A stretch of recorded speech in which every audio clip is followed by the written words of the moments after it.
So we'll go over the syllabus, and I put on here take notes, but it's really just for your benefit. I'll help you with final exam and midterm notes. I'll have them printed on what you need to study. So don't panic, like you have to write down every single word. I know you guys will have other classes you'll have to do that in. You will not have to do that in my classes. It'll be easy. For Ryan and I, our teaching, like our main objective is that you guys really get it. Like, you know what I mean? Like you get it and you apply what we're bringing to you guys, the importance of that. And so, do y'all have any questions? I'll give all of you guys my email. I know Ryan in the beginning, he said for you guys to hit up Laura for everything. Try not to do that. Poor Laura. Like she's so gracious and so helpful, and she loves y'all so much. But if you have a question pertaining to my class, just contact me. Whatever, email, phone number. Most of y'all have my phone number. If you don't have it, hit up somebody that does have it, because I'm pretty sure everybody in here has it. So hit me up if you have a question, but I'll try to make it as easy as possible for you guys to get it and implement this into your life. Because I'm sure some of you are wondering, like, what do you need boundaries for in ministry? Oh, you need them. You need them in every area of your life, like every area. You need boundaries with yourself, like seriously. Anyways, okay. So before I get into it, because it's already 6:30, so I've got like 30 minutes, but that's okay. I'll get as much as I can into 30 minutes with y'all. And it'll give y'all time to read because you haven't read anything yet. So, like I said, this is a ginormous book. There's no way I could cover all of this with y'all in 8 weeks. So we're breaking it down part 1, part 2. So if you'll check the index. So the course description, in this course, we present a biblical view of boundaries, what they are, what they protect, how they are developed, how they are injured, how to repair them, and how to use them. Course objective. This course is to help you use biblical boundaries appropriately to achieve the relationships and purposes that God intends for you as His child. Also to help you see the biblical nature of boundaries as they operate in the character of God, His universe, and His people. Obviously, textbook study aids, the Bible. I know it says, I know you guys are required to do everything out of New King James, correct? Yes. Okay. I read New King James, but a lot of times I do a lot of my studying out of the Amplified Classic. But you guys don't need, you don't need that anyways. In your boundaries book, you'll need that. And you really, for just this quarter, you'll just need to read the part 1, what are boundaries? It's 6 chapters. Let's see, course evaluation. Listen carefully to each lesson. Take notes, but for personal, I'll give you guys what you'll need to go over for midterm and final exams, so don't panic if you miss something that I say. Let's see, midterm exam, final exam will be administered. I chose a 1-page essay, and I'll give you guys details later. That's going to be more of like a personal, kind of like I don't want to say self-inventory. Anyways, I'll get back to you on that, but your other assignment will be a 1-page essay. Please, participation in class discussions. I love interaction. I love y'all asking questions. I don't like y'all just staring at me and me talking for a straight hour. I love the interaction. So as we get into discussions, we get into dissecting the book, bring your questions. I love to hear y'all talk too. I don't want to sit here and hear myself talk for an hour. Classroom attendance at 90%. You don't always have to text Laura. If you're going to miss or you're late for a class that I'm teaching, you can text me. Just say, hey, I'm running late. I won't tell on you. Won't tell anybody. Just trying to take as much off Laura this year. She does so much. So all of us instructors are trying to do our own stuff. So bear with us, as some of us have never written final exams and stuff like that. Syllabus has never done it. So we're all learning and growing, just to take some of that off of Laura. So if y'all have a question, like, come to us. Like, I think Ryan said, like, oh, hit Laura up, and she likes to sit in her office with you and counsel you. Y'all, she works another job, and she's got a family at home. She's got a daughter in college. She's got a son in high school, I think, now. So we're just trying to take some of that off of her. So if you have questions, hit us up. That's what we're here for, you know. So anyway, so yeah, classroom attendance, 90%. I don't even know what that means. They just told me to put that on there. You guys know what it means. But if you're going to run late, just tell me and I'll stall as long as I can. Or if you're not going to make it, just text me and whatever. So, and then grading, midterm will count for 25% of your final grade. Writing assignment will account for 25%. And then your final exam will account for 50% of your final grade. So that is all. So boundaries, how about it? So you guys just read it. Anybody else? No one's ever read it? Never? No? It's good, right? It's really good. It's a good book. Every counselor in America has this book on their bookshelf. Like, even the secular counselors have this book on their bookshelf because it's just such a great book. People live their lives completely just in chaos and no boundaries whatsoever, mentally, physically, emotionally, spiritually. You have to have boundaries spiritually too. And the thing is, boundaries were God's idea. Like, this wasn't a counseling thing that somebody just made up. Like, God made boundaries. Like, it was his idea. All right, so I'm just gonna shoot from the hip since I have 24 minutes. So I'm just going to go a little bit over chapter 1 as much as I can get through. And you guys can jot down notes. So probably for next class, if you guys would just read through chapter... Let me look at the index here.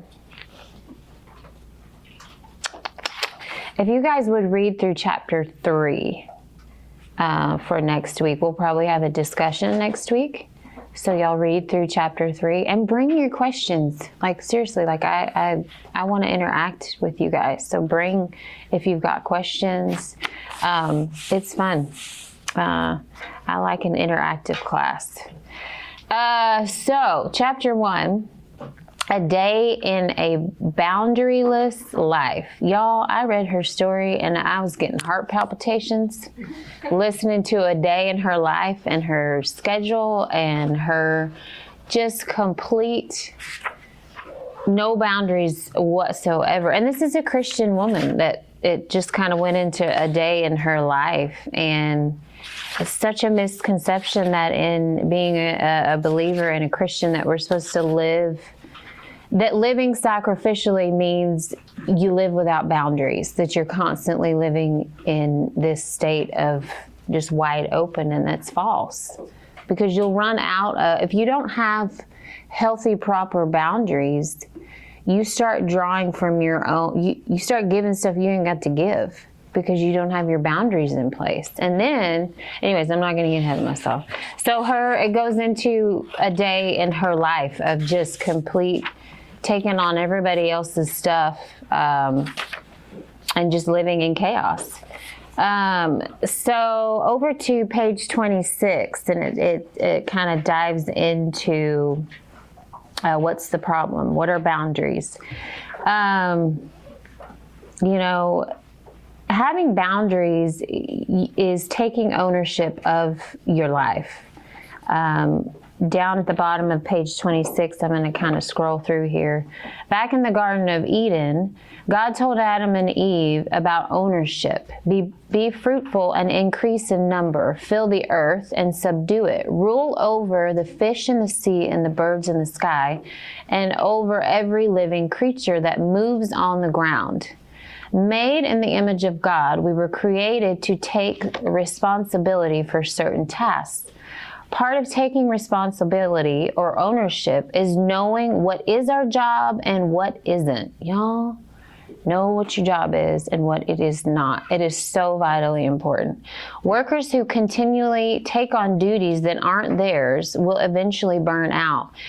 And it's not that you're not trying to help people out, but you have to understand when you take things away from, anyways, I'm not going to get ahead of myself. It takes wisdom to know what we should be doing and what we shouldn't. We can't do everything.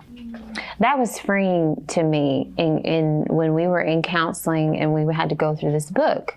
And we were at that time we were stepped out of ministry and working on our marriage.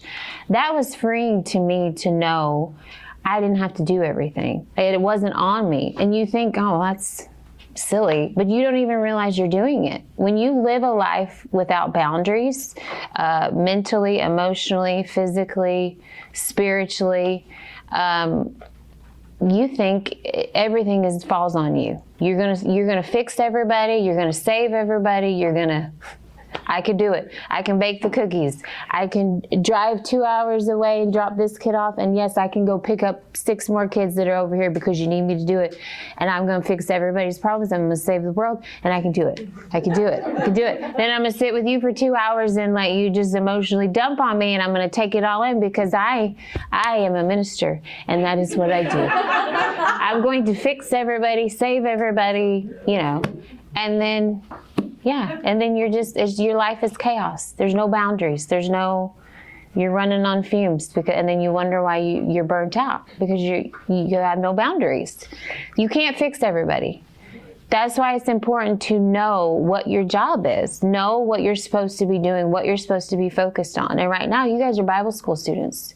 So it's important you get those boundaries in place in your life, in your personal life, in your life in serving, and in Bible school, and with your family, and with your spouse. You have to have healthy boundaries. It's important.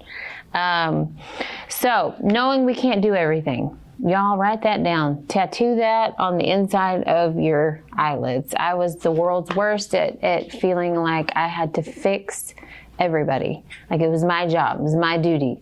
And I tell you, it almost sunk my ship. And it was freeing to know I didn't have to fix everybody. I'm not a fixer. So let's skip over to page 27. This is good. Any confusion of responsibility and ownership in our lives is a problem of boundaries.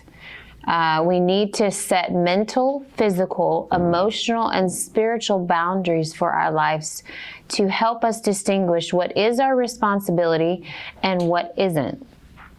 Inability to set appropriate boundaries at appropriate times with the appropriate people can be very destructive. If you cannot set, because you're going to have the people that they will pick up on you having zero boundaries. And it's not like, we're not walking around using the word boundaries. Oh, I noticed she has no boundaries, so I'm going to go sit and talk to her for 5 hours about my emotion. No, it's like this, what's the word? Subconscious, unconscious? No, subconscious. Subconscious, right? Where you're not aware of it? Yeah. But there it is, subconscious. That emotionally draining people gravitate towards people who have no boundaries, they can just suck, they will leech onto you and suck the life out of you. And the thing is, you think you're helping them, but because you don't have boundaries, you're not helping them. Because you're doing things for them and you're enabling them to stay the same. You're trying to fix them. And as ministers, we're not called to fix people. We're called to point them to the fixer. We don't heal people, we don't fix people, we don't restore people, we point them to the fixer, to the healer, to the restorer. Like we have to know that that's not our job to fix people. We're to bear their burdens, we're to help them and restore them to Jesus, who is the healer and the restorer. But if you don't have boundaries, what's going to happen is someone's going to try to keep pulling from you emotionally, and they don't want prayer, they just want you to be their counselor. They want you to sit and listen to you or listen to them for hours and hours and hours and keep dumping all of these emotional things on you. And then you got no boundaries to be able to cut them off and say, hey, here's what we need to do. Here's what's going to help you, So we have to learn these healthy boundaries. So an inability to set appropriate boundaries at appropriate times with the appropriate people can be very destructive if you don't know how to do that. And this is one of the most serious problems facing Christians today. Many sincere, dedicated believers struggle with tremendous confusion about when it is biblically appropriate to set limits. You have to. You absolutely have to set limits on helping people. And because you can, and I'll be transparent. Most of y'all know Ryan and I is our testimony. I wanted so badly to fix him. And in taking that on, I enabled him to stay stuck. Because I had no boundaries. I didn't even know the first thing about boundaries. And so I thought it was my job to fix him, that it was my responsibility as his wife to make him happy. Like that was my main goal, was to make him happy. And then, the Holy Spirit had to work that out of me. And even when all of these awful things came to the surface, I remember thinking, okay, that's okay. In a brief moment, I was like, that's okay. I'll love him through it. My love will fix him. I'm going to fix him. It's okay. We'll get through it. I'm just going to love him. And I remember in that moment, the Holy Spirit saying to me, it is not your love that's going to fix him. You're not going to do anything to fix him. It's not your job. And that was a revelation to me. And in that moment, I was like, well, then what am I supposed to do? If I can't fix him, what's my job? What's my purpose if I can't fix my husband? And the rest was history. It was a long, drawn out process, but it was freeing to get that revelation and to learn what boundaries were, that even within marriage, you have to have boundaries. We're not, like, my husband's main purpose on this earth is not to meet every single need I have. That's not his main purpose, to meet all my needs. And vice versa. It's not, my main purpose on this earth was not just to fulfill every emotional or physical or spiritual need that my husband has. No, we both have individual purposes outside of, as an individual, but also as one in marriage.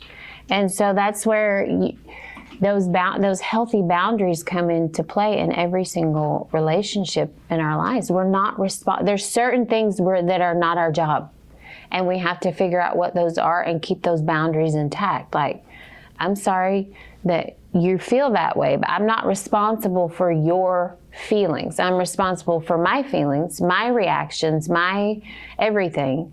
But knowing those boundaries, keeping them intact. And as Christians, I hate to say it, sometimes we're the worst at that, because we feel like living a sacrificial life like Christ did means living without boundaries. And actually, he had boundaries. He knew when he had to retreat and get alone. And so many of us, we have to get that revelation. We have to understand that and have those boundaries. So when confronted with their lack of boundaries, they raise good questions. So you guys, these questions are at the bottom of page 27. What time is it? Okay. Number 1, can I set limits and still be a loving person? Absolutely. 100%. That is a yes. You can be I consider myself a loving person. And I absolutely 100%, I have boundaries in every area. I have boundaries in my home. I have boundaries with my kids. I have boundaries with my husband. I have boundaries in ministry. I know when it's time to retreat, and I put my boundaries, up when it's that time. So yes, you can absolutely be a loving person and set limits on your time, your finances, your emotions.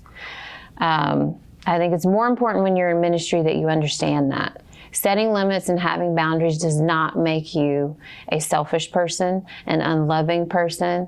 No. So number 2, what are legitimate boundaries?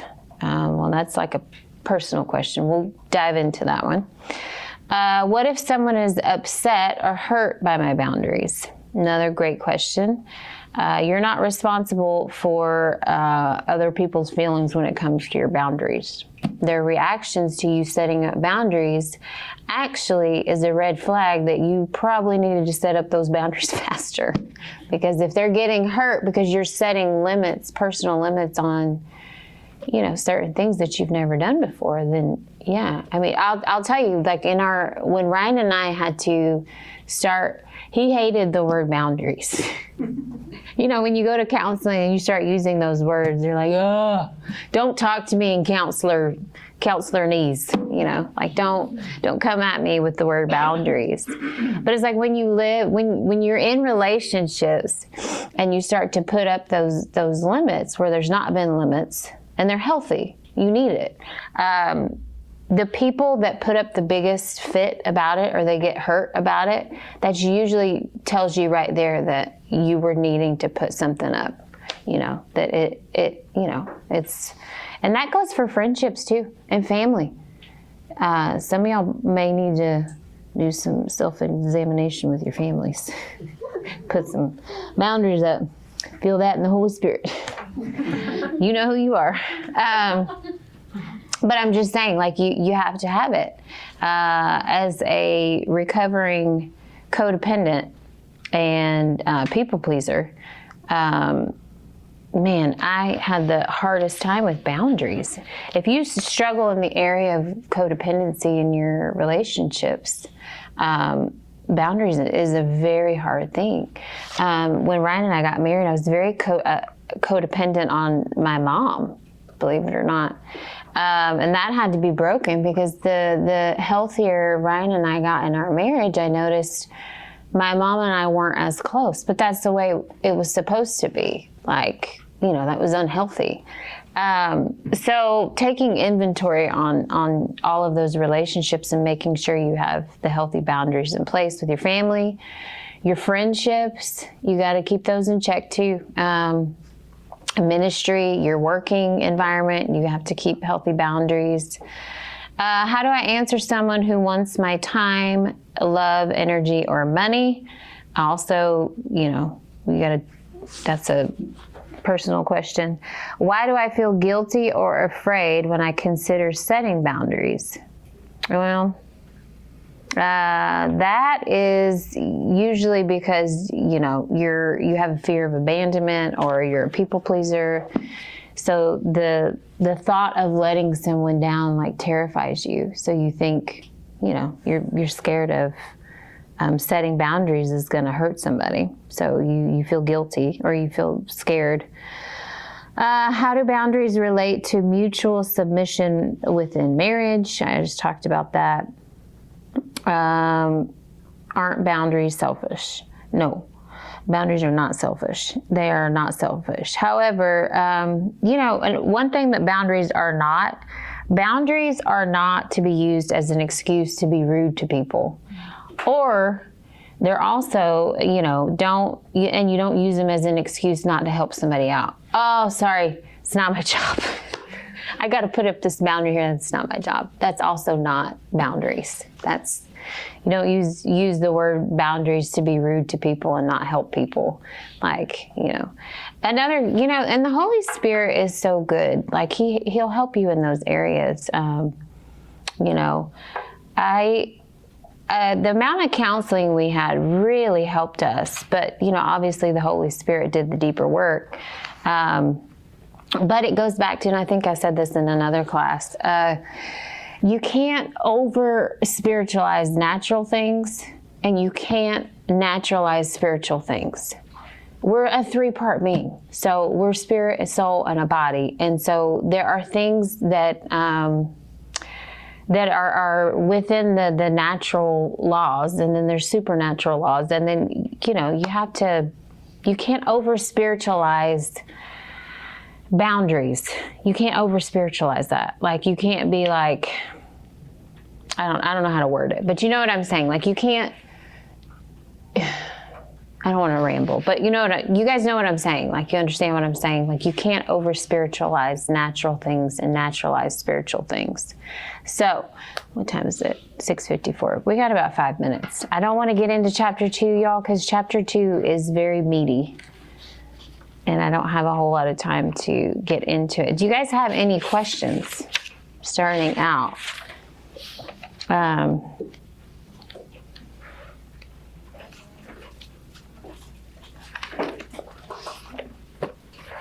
Or if you guys want to share what you want to get out of the class.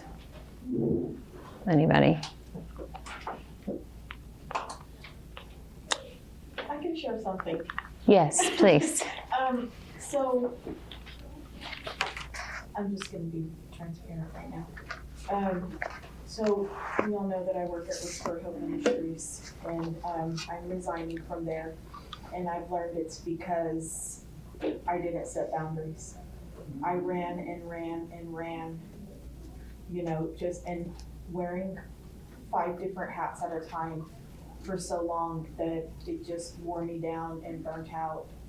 So I'm excited to see what this class does in and through each and every single one of us, as well as myself. Yeah, that's good. That's awesome. I'm excited for you, this new chapter. Me too. It's exciting. It's an adventure. Anybody else? Good. One thing I'm looking forward to is, I think for me personally, like, I can set boundaries, but especially the position I'm in here, it's like learning how to set it within ministry. And, I guess co-workers in a sense. Yeah. And so, or like, I don't know, for me, like in my own position, I feel like sometimes it can be hard for people to see exactly all that I do. Right. And how much I can do. Right. Or I end up doing. Yeah. And so, I'm excited to see how this can help me set them better and make it more efficient. Yeah. No, that's good. And it'll definitely help you in setting those boundaries. Just don't set them with me. Just kidding. If I need a graphic, don't tell me I can't. It's not my job. Please don't tell me that. I'm just kidding. No, it's important. You have to. You have to, because you'll wear yourself down, and then you live in a state of just, worn down. Completely like, oh, sure, I can do that.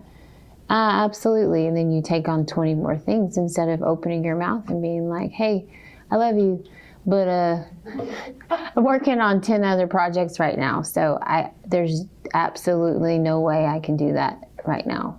And, there's nice ways of saying things, of, putting those boundaries up.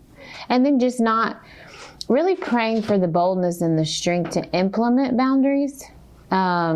Because it can be scary, and especially if you're a people pleaser. I don't know. We have any recovering people pleasers in here? Got a classroom full? Yeah. And see, the thing is the steamrollers will pick up on the people pleasers real quick. They gravitate towards the people pleasers. But the beauty of being filled with the Holy Spirit is He gives you boldness. And He really strengthened me in that area. Like, He strengthened me where I needed to get stronger and be bold and speak when I needed to speak up, and, implement boundaries where there needed to be healthy boundaries. Because we don't help people when we just let people steamroll over. So we usually end up enabling everybody around us to stay and not grow. Like, if I would have stayed where I was, or if I would have left Ryan and not decided to let the Lord do the work, Ryan wouldn't be who he is now, and I wouldn't be who I am now. We would both I'd probably be dead, just be honest with y'all. But, we don't realize when we set healthy boundaries, it's not just for us, it's for other people too. It helps other people grow, because when we constantly take responsibility for other people's growth, they don't grow. You can't force people to grow, and to grow spiritually or emotionally or whatever. Like, that's a choice. And knowing what is in the realm of your responsibility and what is in the realm of not your responsibility. Another good thing that I heard all through counseling was when you don't understand the purpose of something, you will misuse it. You will abuse it. So within the realm of marriage, when you don't know the purpose of marriage and you don't know the purpose of your spouse, you'll misuse it. You'll not understand what the purpose of marriage. You will not understand the purpose of ministry. You will not understand, and then you'll abuse it. And same with boundaries. Well, usually if you don't understand boundaries, you don't have any. You don't misuse them, you just don't have them, So it's just understanding the purpose and the function of healthy boundaries in your life, in every area, in your marriage and ministry, and even in Bible school, especially with your time right now. Y'all, if I could get anything else into y'all right now, you have got to tighten the ropes on your time. Get rid of time wasters right now. Well, you don't have time for it. You guys are here, 3 nights a week? And most of y'all are working? Some in ministry, some in outside jobs. You got to tighten the reins and put the boundaries hardcore in place on your time, because you don't have time to waste. You don't have time to jack around. You don't have time you do have time for silliness, but you know what I mean. Like, your eyes are set on the prize. You got to stay focused. And so getting that time, you've got to, tighten it up. Get your boundaries in order with your time, because I'm getting better, and I've gotten a lot better with my time and my, time management skills. Ryan always jokes with me that I live in an alternate universe of time. He said that I think time is magic and then it just multiplies itself. My problem is I'll see that I have this much amount of time and my to-do list is like this long before I leave the house. I'm like, I can totally do it.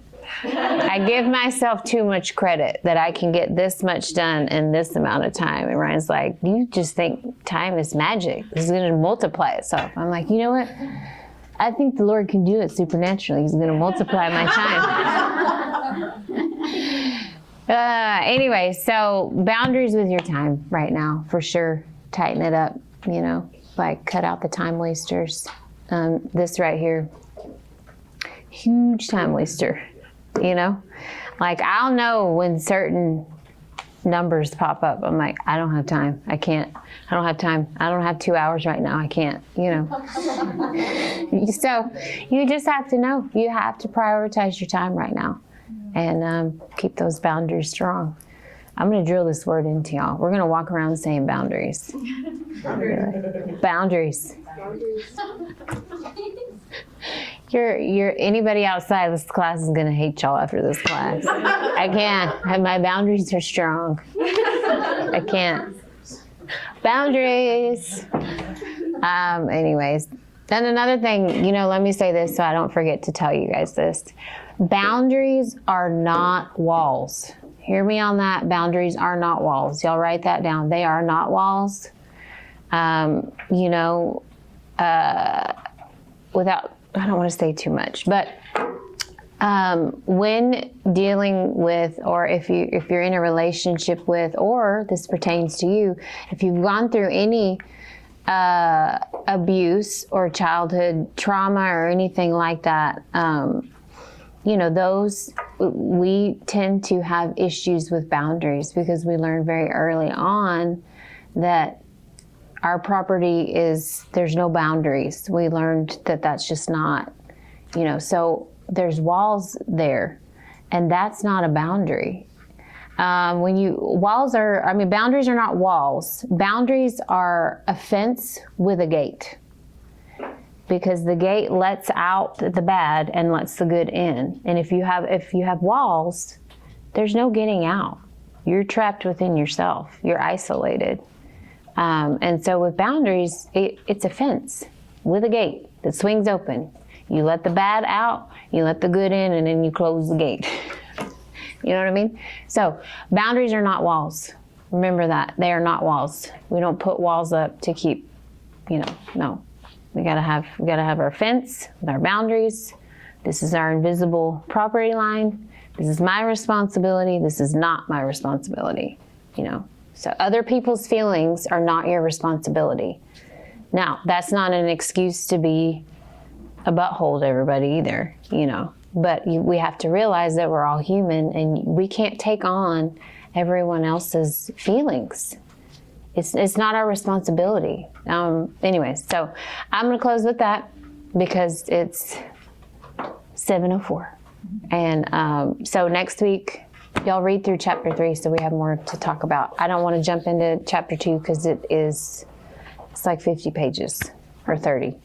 Wait, I don't know. It's a lot of pages. It's a lot of information. So, all right, y'all. Happy first day of second year. Woo!